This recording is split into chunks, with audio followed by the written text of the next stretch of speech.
فقد قال الإمام الحسين عليه أفضل الصلاة وأتم التسليم ألا إن الداعي وابن الداعي قد ركزني بين اثنتين بين الصلة والذلة هيهات من الذلة. امام حسین علیہ السلام کہ جن کو پوری کائنات جانتی ہے، جو پوری انسانیت کے امام ہیں، رسول اکرم صلی اللہ علیہ وآلہ وسلم کے نواسے،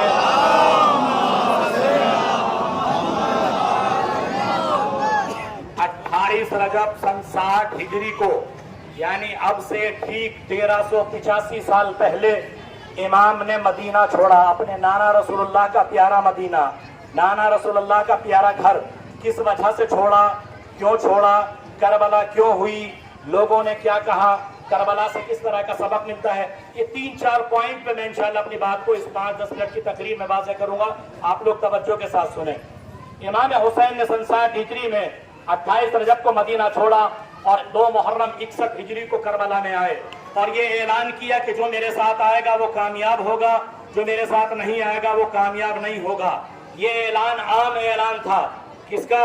نبی کے پیارے کا، نبی کے نواسے کا، فاطمہ کے دلبند کا، علی مرتضیٰ کے بیٹے کا. جس طرح سے رسول رحمت للعالمین ہے، ان کا بیٹا بھی کائنات کا امام ہے، ان کا نواسا بھی کائنات کا امام ہے. جس طرح رسول اعظم کا اخلاق پوری کائنات کے اوپر واضح ہے، ان کی اولاد کا، ان کے نواسوں کا حق بھی اور ان کا اخلاق بھی پوری کائنات کے اوپر واضح ہے.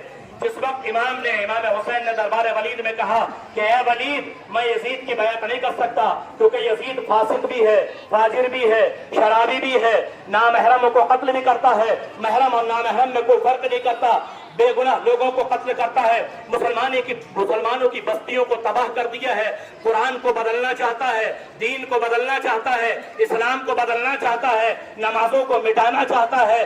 سوچئے تو صحیح، اگر امام ایسے بدترین انسان کو سمرتھن دیتے تو کیا آج اسلام ہوتا، کیا آج دین ہوتا، کیا آج نمازیں ہوتی، کیا آج قرآن ہوتا، کیا آج اسلام ہوتا، کیا آج انسانیت ہوتی، کیا آج ضمیر انسان کا زندہ ہوتا؟ نہیں. یہ ضمیروں کو جو زندہ رکھا ہے حسین نے رکھا ہے، یہ انسانیت کو جو باقی رکھا ہے یہ حسین نے رکھا ہے، یہ انسانیت کی جو پہچان کرائی ہے حسین نے کرائی ہے. لیکن آخر امام کا جرم کیا تھا، امام کی خطا کیا تھی؟ امام کی کیا یہ خطا تھی کہ وہ قرآن کے محافظ تھے، قرآن کو بچانا چاہتے تھے، نمازوں کو بچانا چاہتے تھے، اسلام کو بچانا چاہتے تھے؟ اگر یہی خطا امام کی تھی تو پھر اس خطا پہ امام کو قربان کر دیا جائے تو شہید اعظم کا لقب ملتا ہے. رسول اللہ کے نواسے ہیں، رسول اللہ کے نواسے کو مسلمانوں کے درمیان قتل کر دیا گیا، شہید کر دیا گیا. پوری کائنات کا فریضہ بنتا ہے کہ اس غم میں شریک ہو. اور میں تو یہ کہتا ہوں کہ صرف شیعہ ہی غم نہیں مناتے، سنی بھی مناتے ہیں، ہندو بھی مناتے ہیں، سکھ بھی مناتے ہیں، بدھسٹ بھی مناتے ہیں، کرسچن بھی مناتے ہیں، یہودی بھی مناتے ہیں. پوری کائنات حسین کے غم میں سوگوار ہے. سوچو تو صحیح، کیا کربلا کی جنگ سے بڑی کوئی جنگ نہ تھی؟ اس سے پہلے بھی بہت ساری جنگیں ہوئی، کئی مہینہ تک جنگیں ہوتی رہیں، لیکن کربلا کی جنگ سن 61 ہجری کی 10 محرم کی صبح سے شروع ہوئی، عصر پہ ختم ہو گئی. 8-10 گھنٹے کی جنگ، پوری دنیا میں معروف، پوری دنیا میں مشہور، پوری انسانیت کو بچا دیا. 8-10 گھنٹے کی جنگ کا ابھی تک چرچا 8-10 گھنٹے کی جنگ کا. آخر اس جنگ میں ہے کیا؟ یہ سوچتے کیوں نہیں، یہ فکر کیوں نہیں کرتے کہ اس جنگ میں تھا کیا؟ بھائی 6 مہینے، سال بھر، 2 سال جنگیں ہوتی ہیں، تاریخی صفحات میں آتی ہے، مٹ کے چلی جاتی ہے. لیکن یہ تنہا حسین کی قربانی ہے، کیونکہ حسین نے صبح عاشور یہ اعلان کیا تھا کہ میں یزید کے ہاتھ میں اپنا ہاتھ نہیں دوں گا، انسانیت کو بچا کر رہوں گا. اس کے لیے چاہے میری گردن کاٹ دی جائے، میرے بچے قربان ہو جائیں.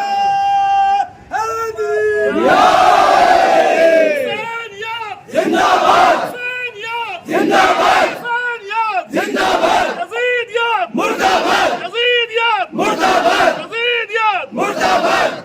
لمحہ فکریہ یہ ہے کہ حسین کے ساتھ آنے والوں میں صرف 72 رسول کا نواسا، رسول کا پیارا. کہاں گئے تھے مسلمان اس دور میں؟ کہاں تھے مسلمان؟ لاکھوں کی تعداد میں، کروڑوں کی تعداد میں مسلمان اس وقت بھی تھے، لیکن کہاں گئے؟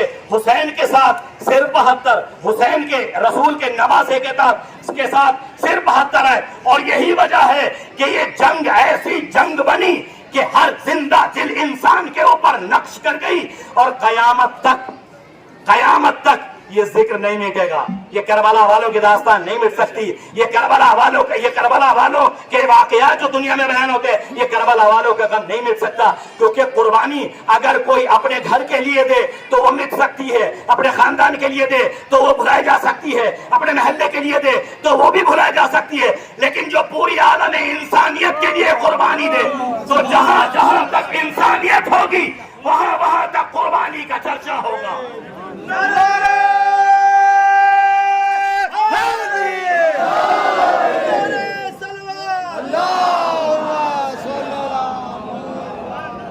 اور اس کی سب سے بڑی مثال یہ ہے کہ دنیا کے بڑے بڑے دانشور, رائٹر, لیکھک, بڑے بڑے دانشمند لوگوں نے جب بھی قلم حسین پہ اٹھایا تو یہی کہا کہ یہ جنگ انسانیت کی جنگ تھی, یہ قربانی انسانیت کے لیے تھی, یہ قربانی ضمیروں کو زندہ کرنے کے لیے تھی. اسی لیے ہندوستان کے مقابلے میں بابائے قوم مہاتما گاندھی جب مقابل میں آئے, کھڑے ہوئے, تو آپ بتائیے کیا وقت تھا وہ, کیسا وقت تھا وہ وقت یہ تھا کہ انگریزوں نے قبضہ کر رکھا تھا ہندوستان کے اوپر. ایسا ہی تھا کہ نہیں تھا؟ بے گناہ لوگوں پر ظلم کرتے تھے, ان کی زمینوں پہ قبضہ, ان کے مکانوں پہ قبضہ, ان کے مال پہ قبضہ, ان کے جسموں پہ قبضہ, ان کے ضمیروں پہ قبضہ, ہر طرح سے انگریزوں نے قبضہ کر رکھا تھا. ایسا ہی یزید بھی تھا.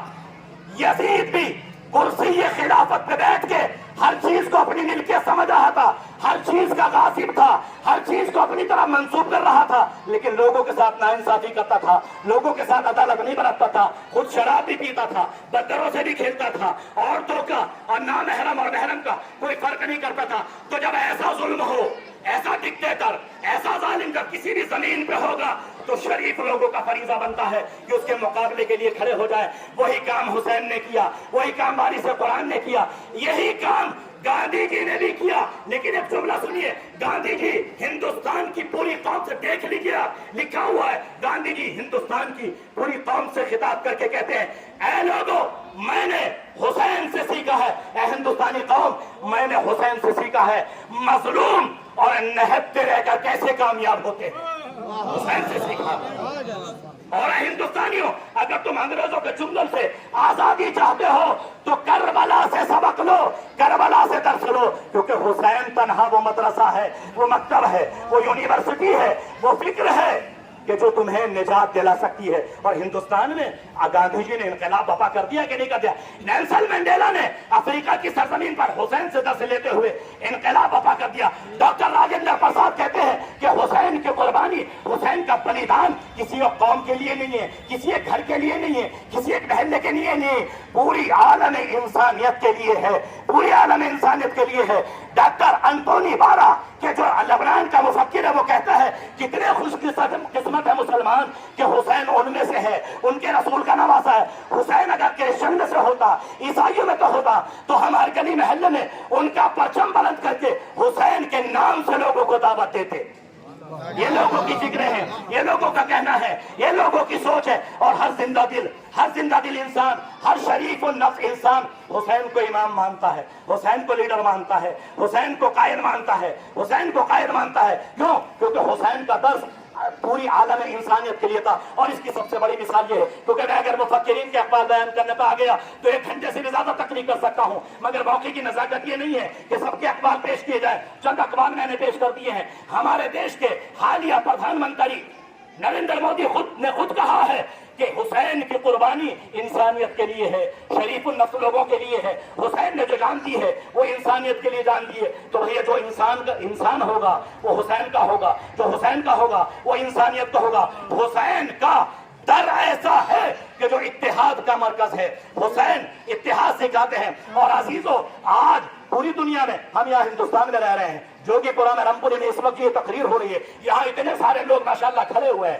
ہر مکتب فکر سے تعلق رکھتے ہیں, ہندو بھی ہیں, مسلمان بھی ہیں, سنی بھی ہیں, شیعہ بھی ہیں, اور بھی یہاں پہ بہت سے لوگ کھڑے ہوں گے. لیکن مجھے یہ بتائیے کہ کیا یہاں پاکستان کا پرچم لہرا سکتے ہیں آپ کسی گھر پہ, یا امریکہ کا پرچم کسی گھر پہ لہرا سکتے ہیں؟ امریکہ کا جھنڈا کسی ملک کا کسی دوسرے گھر پہ لہرا سکتے ہیں؟ پاکستان کا جھنڈا کسی دوسرے ملک میں لہرایا جا سکتا ہے؟ یا پاکستان کا جھنڈا کسی گھر پہ لہرایا جا سکتا ہے؟ امریکہ کا جھنڈا آپ لہرا سکتے ہیں؟ نہیں نہیں، ہم امریکہ کا جھنڈا لے کے گلیوں میں نکلے پکڑ لیے جائیں گے، کیس ہو جائے گا، کیس فائل کر دیا جائے گا، پولیس والے اٹھا کے لے کے جائیں گے، تھانے میں جیل میں بند کر دیا جائے گا۔ کیوں؟ کیونکہ دیش سے غداری ہے۔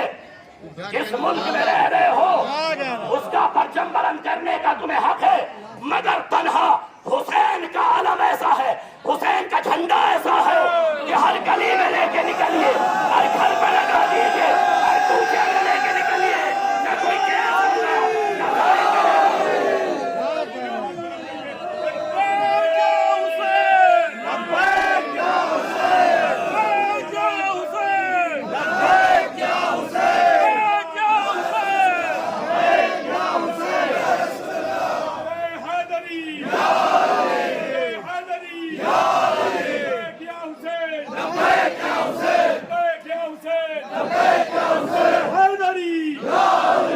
اور آپ سے 4 مصرے کے جوش والی آبادی کے بات کو ختم کرنا چاہتا ہوں کہ چرخ نوع بشر کے تارے ہیں حسین، ایک ہم ہی نہیں سب کے پیارے ہیں حسین۔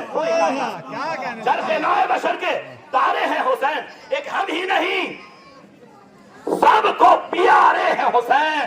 انسان کو بیدار